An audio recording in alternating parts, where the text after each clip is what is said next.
vous regardez RTL. RTL Matin. Ça va beaucoup mieux avec Michel Simès. Bonjour Michel. Bonjour. Le printemps, l'été, on a un peu plus tendance à prendre l'apéro que l'hiver. Et qui dit apéro dit des incontournables olives. Et alors là, très franchement Michel, je ne vois pas très bien le rapport avec votre chronique scientifique. Eh bien, vous allez vite comprendre. D'abord, quand un médecin prononce le mot olive, on pense tout de suite à l'huile d'olive et à ses effets bénéfiques, moins de fois décrits sur la santé. Mais ce n'est pas de ça dont je veux vous parler aujourd'hui, mais des belles olives noires que vous achetez souvent dans des bocaux. Vous savez, ces olives noires bien lisses, dénoyautées, qui ressemblent à des olives en plastique.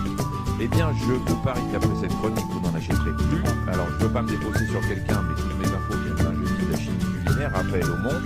Et d'abord, Yves, il est nécessaire de faire un petit cours de sciences nat. Savez-vous quelle est l'évolution naturelle?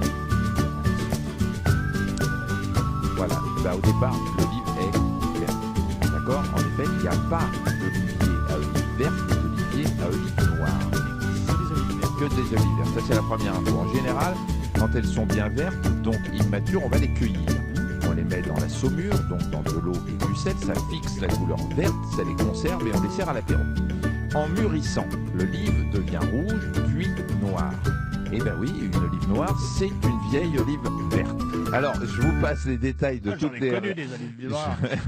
Je vous passe les détails de toutes les réactions chimiques qui se passent dans l'olive et qui changent de couleur, mais sachez que ça prend plusieurs mois. Alors, je ne suis pas chimiste, mais l'olive, c'est un peu comme un être humain. Quand ça vieillit, notre peau se déshydrate, les rides apparaissent.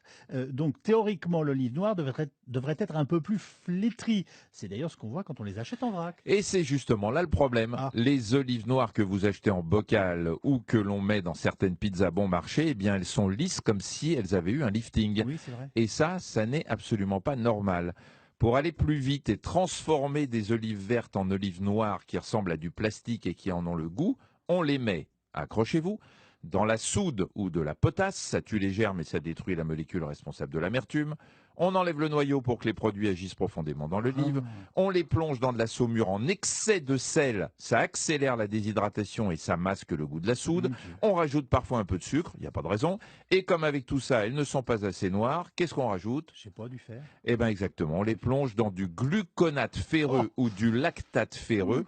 Alors ce ne sont pas des colorants, mais il se passe une réaction chimique dans la chair de l'olive et c'est le complexe chimique qui se forme qui est noir.